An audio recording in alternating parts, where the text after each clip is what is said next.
20 जुलाई 2025 তারিখে আমরা একজন মুকলেশ হোসেনকে সোর্স ইনফরমেশন পেয়ে একে অ্যারেস্ট করলাম।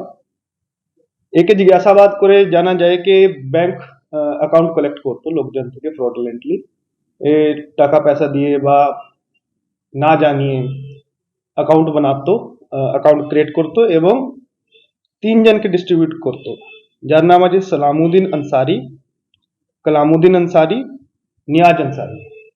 এর 3 জনের বাড়ি হচ্ছে দেওগড়, ঝাড়খণ্ড, কিন্তু এরা 3 জনই দমকলে থাকতো। इन तीनों को ये अकाउंट डिस्ट्रीब्यूट करता था और इन 3 जन अकाउंट यूज करे, बैंक अकाउंट यूज करे অনলাইন ফ্রড করতো। এই 3 জনকে আমরা কালকে রেড করলাম দমকলে এবং এই 3 জনকে অ্যারেস্ট করলাম।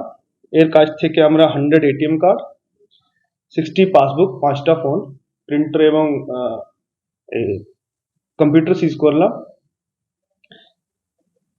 এরা কি মডাস অপারেন্ডি ইউজ করতো এটা এখন আমরা খুঁজে বের করব, কিন্তু যেটা কথা আছে 3 জনেরই বাড়ি হচ্ছে সালামউদ্দিন, কালামউদ্দিন, নিয়াজ আনসারির বাড়ি হচ্ছে ঝাড়খণ্ড এবং এরা দমকলে এই ফ্রড করার জন্যই থাকতো।